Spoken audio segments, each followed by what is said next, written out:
ਬਹੁਤ ਹੀ ਸਤਿਕਾਰਯੋਗ ਗੁਰੂ ਰੂਪ ਗੁਰੂ ਸਾਰੇ ਖਾਲਸਾ ਜੀ। ਆਓ ਸਭ ਤੋਂ ਪਹਿਲਾਂ ਗੁਰਦੇਵ ਪਾਤਸ਼ਾਹ ਦੀ ਬਖਸ਼ਿਸ਼ ਮੁਕੱਦਸ ਫਤਿਹ ਬੁਲੰਦ ਕਰੀਏ। ਸਤਿਕਾਰ ਸਹਿਤ ਆਖਣਾ ਜੀ, ਵਾਹਿਗੁਰੂ ਜੀ ਕਾ ਖਾਲਸਾ, ਵਾਹਿਗੁਰੂ ਜੀ ਕੀ ਫਤਿਹ। ਅਕਸਰ ਤੁਸੀਂ ਸਾਰੇ ਹੀ ਸੋਸ਼ਲ ਮੀਡੀਆ ਦੇ ਨਾਲ, ਅਖਬਾਰਾਂ ਦੇ ਨਾਲ, ਟੀਵੀ ਚੈਨਲਾਂ ਦੇ ਨਾਲ ਕਿਸੇ ਨਾ ਕਿਸੇ ਰੂਪ ਦੇ ਵਿੱਚ ਜੁੜੇ ਹੋ,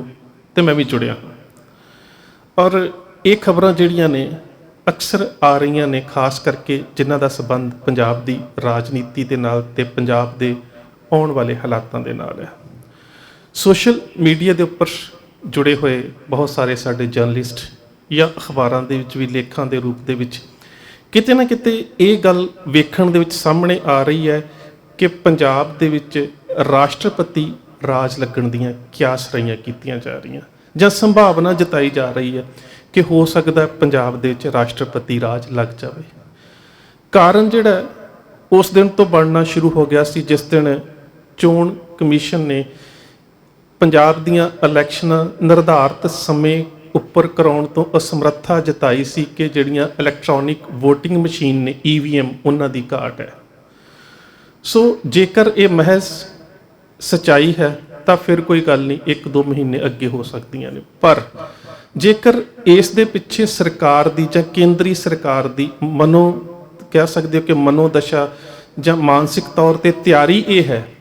ਕਿ ਪੰਜਾਬ ਦੇ ਵਿੱਚ ਕਿਸੇ ਨਾ ਕਿਸੇ ਰੂਪ ਦੇ ਵਿੱਚ ਰਾਸ਼ਟਰਪਤੀ ਰਾਜ ਲਗਾਉਣਾ ਹੈ,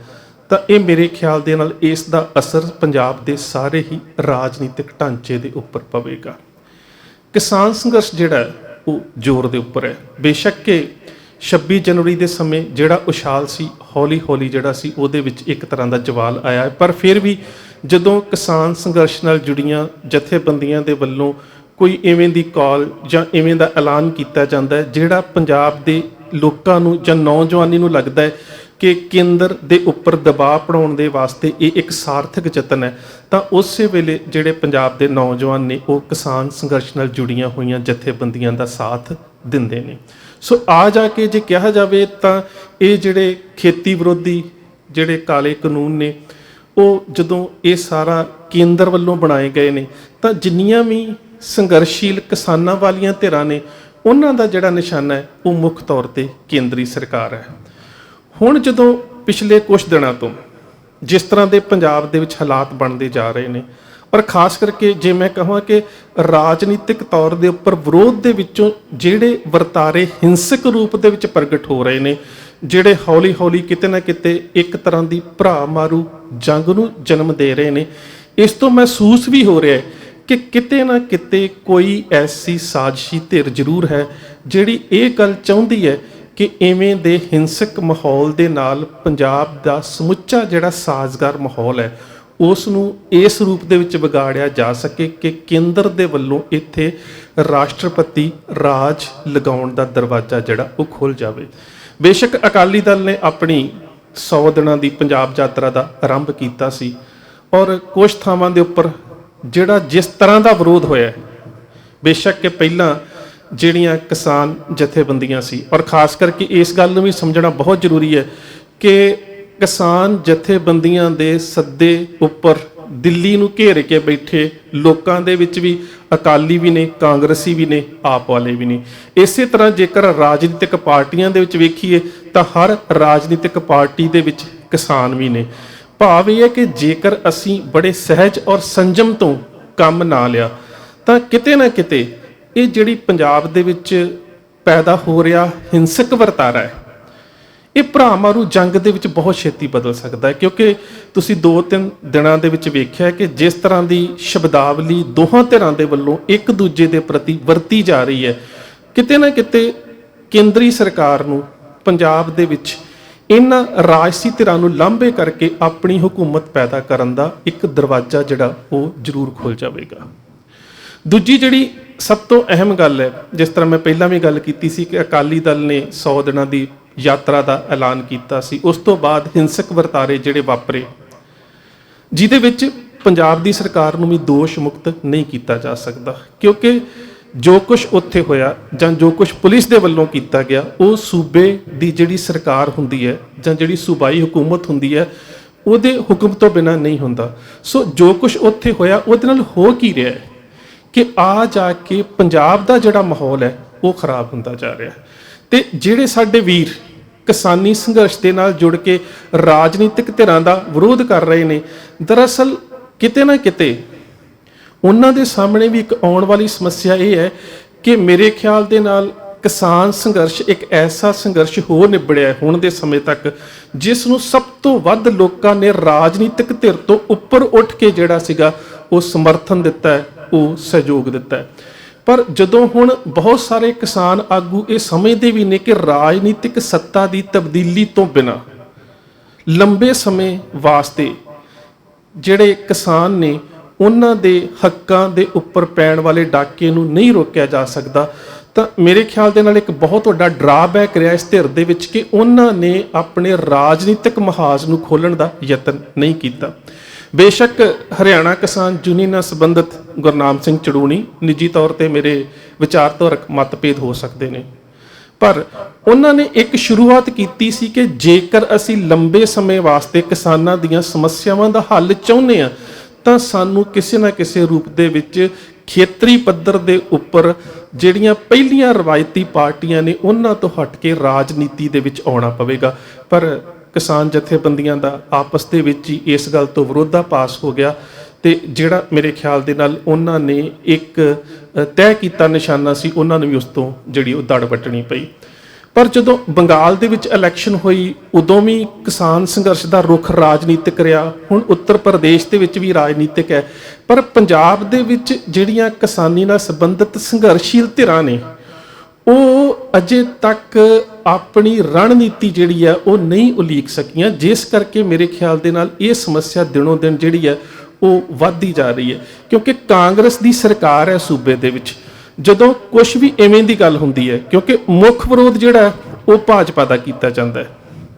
ਔਰ ਮੈਂ ਇੱਕ ਹੋਰ ਗੱਲ ਵੀ ਦੱਸ ਦੇਵਾਂ, ਕੇਂਦਰ ਦੇ ਵਿੱਚ ਭਾਜਪਾ ਸਰਕਾਰ ਹੈ, ਰਾਜ ਦੇ ਵਿੱਚ ਕਾਂਗਰਸ ਸਰਕਾਰ ਹੈ।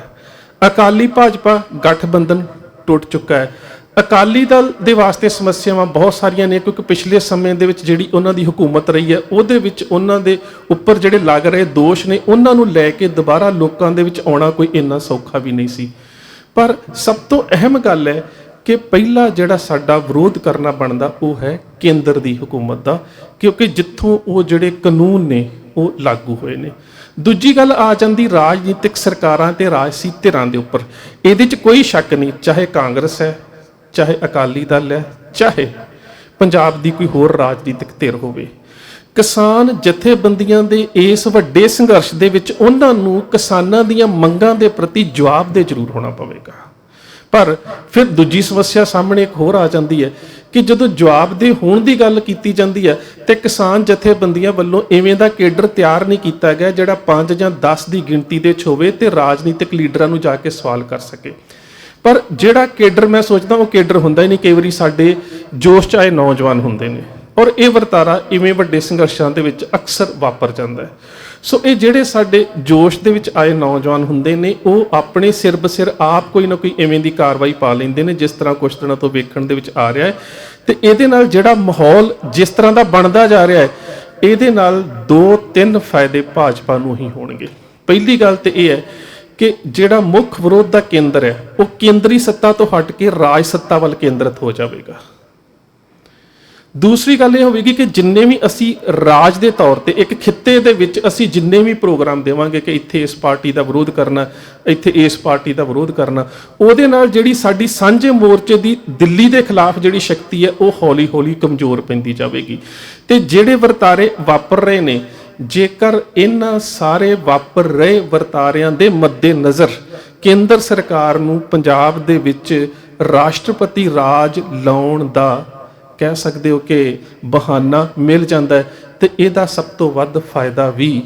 ਭਾਜਪਾ ਨੂੰ ਹੀ ਹੋਵੇਗਾ ਜਿਸ ਦਾ ਅਸੀਂ ਸਭ ਤੋਂ ਵੱਧ ਵਿਰੋਧ ਕਰ ਰਹੇ ਹਾਂ। ਉਹਦਾ ਕਾਰਨ ਹੁੰਦਾ ਹੈ ਕਿ ਜਦੋਂ ਰਾਸ਼ਟਰਪਤੀ ਰਾਜ ਲੱਗ ਜਾਂਦਾ ਹੈ ਤੇ ਜਿਹੜੀਆਂ ਸਥਾਨਕ ਰਾਜਨੀਤਿਕ ਧਿਰਾਂ ਹੁੰਦੀਆਂ ਨੇ ਕਿਤੇ ਨਾ ਕਿਤੇ ਉਹਨਾਂ ਦੀ ਸ਼ਕਤੀ ਜਿਹੜੀ ਹੈ ਉਹ ਬਹੁਤ ਘਟ ਜਾਂਦੀ ਹੈ। ਜਦੋਂ ਉਹਨਾਂ ਦੀ ਸ਼ਕਤੀ ਘਟਦੀ ਹੈ ਲੋਕਾਂ ਦੇ ਕੰਮ ਕਰਾਉਣ ਦੀ ਸਮਰੱਥਾ ਨਹੀਂ ਰਾਂਝੀ ਜਾਂਦੀ ਤੇ ਨੀਵੇਂ ਪੱਧਰ ਤੋਂ ਲੈ ਕੇ ਉੱਪਰਲੇ ਪੱਧਰ ਤੱਕ ਜਿਹੜਾ ਉਹਨਾਂ ਦਾ ਰਾਜਨੀਤਿਕ ਢਾਂਚੇ ਦੀ ਬਣਤਰ ਹੁੰਦੀ ਹੈ ਉਹ ਜ਼ਰੂਰ ਹਿਲਦੀ ਹੈ। ਤੇ ਜਦੋਂ ਰਾਜਨੀਤਿਕ ਢਾਂਚੇ ਦੀ ਬਣਤਰ ਹਿਲਦੀ ਹੈ ਤਾਂ ਕਿਤੇ ਨਾ ਕਿਤੇ ਉਹੀ ਰਾਜਨੀਤਿਕ ਸੰਸਥਾਵਾਂ ਜਾਂ ਜਥੇਬੰਦੀਆਂ ਇਸ ਚੀਜ਼ ਦਾ ਫਾਇਦਾ ਚੁੱਕਦੀਆਂ ਨੇ ਜਿਨ੍ਹਾਂ ਦੀ ਧਿਰ ਕੇਂਦਰ ਦੇ ਵਿੱਚ ਕਾਬਜ ਹੁੰਦੀ ਹੈ, ਕਿਉਂਕਿ ਲੋਕਾਂ ਦੇ ਕੰਮ ਉਸ ਰਾਜਨੀਤਿਕ ਅਪਰੋਚ ਦੇ ਰਾਹੀਂ ਹੀ ਹੋਣਗੇ ਜਿਹੜੀ ਕੇਂਦਰ ਦੇ ਵਿੱਚ ਕਾਬਜ ਹੈ ਤੇ ਜਿਸ ਨੇ ਰਾਸ਼ਟਰਪਤੀ ਰਾਜ ਲਗਾਇਆ ਹੋਇਆ ਹੈ। ਪਿਛਲੇ ਸਮੇਂ ਦੇ ਵਿੱਚ ਅਸੀਂ ਵੇਖ ਚੁੱਕੇ ਹਾਂ। ਸੋ ਮੇਰੀ ਤਾਂ ਇੱਕ ਸਨੇਹਰ ਬੇਨਤੀ ਹੈ ਕਿ ਜਿੰਨੇ ਵੀ ਸਾਡੇ ਵੀਰ ਨੇ ਰਾਜਨੀਤਿਕ ਧਿਰਾਂ ਨੂੰ ਜਵਾਬਦੇਹ ਜ਼ਰੂਰ ਬਣਾਉਣ, ਰਾਜਨੀਤਿਕ ਧਿਰਾਂ ਵੱਖ-ਵੱਖ ਮੁੱਦਿਆਂ ਦੇ ਉੱਪਰ ਆਪਣੀ ਪਹੁੰਚ ਦੀ ਗੱਲ ਕਰਨ। ਤੇ ਮੈਂ ਸੋਚਦਾ ਕਿ ਅਜੇ ਜੇਕਰ ਹੁਣ ਜਿਸ ਤਰ੍ਹਾਂ ਦੀਆਂ ਅਖਬਾਰੀ ਖਬਰਾਂ ਆ ਰਹੀਆਂ ਨੇ, ਜੇਕਰ ਨਿਰਧਾਰਤ ਸਮੇਂ ਦੇ ਉੱਪਰ ਇਲੈਕਸ਼ਨ ਨਹੀਂ ਹੋਣੀ ਤਾਂ ਅਜੇ ਮੇਰੇ ਖਿਆਲ ਦੇ ਨਾਲ ਕੁਝ ਸਮੇਂ ਲਈ ਇਹ ਜਿਹੜੀਆਂ ਚੋਣ ਰੈਲੀਆਂ ਇਹਦੇ ਤੋਂ ਵੀ ਦੂਰ ਜਾ ਕੇ ਕਿਤੇ ਨਾ ਕਿਤੇ ਇਹ ਜਿਹੜੀਆਂ ਰਾਜਨੀਤਿਕ ਧਿਰਾਂ ਨੇ ਸਭ ਤੋਂ ਪਹਿਲਾਂ ਇਹਨਾਂ ਨੂੰ ਵੀ ਕਿਸਾਨ ਸੰਘਰਸ਼ ਦੇ ਨਾਲ ਜੁੜ ਕੇ ਕਿਸਾਨਾਂ ਦੀ ਜਿਹੜੀ ਹੈ ਉਹ ਗੱਲ ਕਰਨੀ ਚਾਹੀਦੀ ਹੈ। ਨਹੀਂ ਤੇ ਕਿਤੇ ਨਾ ਕਿਤੇ ਜਿਹੜਾ ਆਪਸ ਦੇ ਵਿੱਚ ਪੈਦਾ ਹੋ ਰਿਹਾ ਵਿਰੋਧ ਹੈ ਉਹ ਇਸ ਹੱਦ ਤੱਕ ਪਹੁੰਚ ਜਾਵੇਗਾ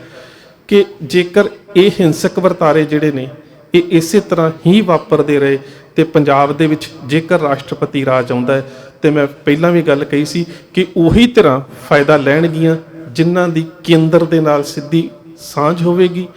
ਪੰਜਾਬ ਦੇ ਵਿੱਚ ਭਾਜਪਾ ਦੇ ਨਾਲ ਤੁਰਨ ਵਾਲੀਆਂ ਜਿਹੜੀਆਂ ਰਾਜਨੀਤਿਕ ਧਿਰਾਂ ਨੇ ਉਹ ਦੁਬਾਰਾ ਇਸ ਖੇਤਰ ਦੇ ਵਿੱਚ ਰਾਜਨੀਤਿਕ ਸੱਤਾ ਦੇ ਉੱਪਰ ਕਾਬਜ ਹੋ ਸਕਦੀਆਂ ਨੇ। ਸੋ ਮੈਂ ਇਹ ਨਹੀਂ ਕਹਿੰਦਾ ਕਿ ਕਿਸੇ ਰਾਜਨੀਤਿਕ ਜਥੇਬੰਦੀ ਨੂੰ ਜਵਾਬਦੇਹ ਨਾ ਬਣਾਓ, ਪਰ ਕੋਸ਼ਿਸ਼ ਕਰੀਏ ਕਿ ਅਸੀਂ ਪੰਜਾਬ ਦੇ ਵਿੱਚ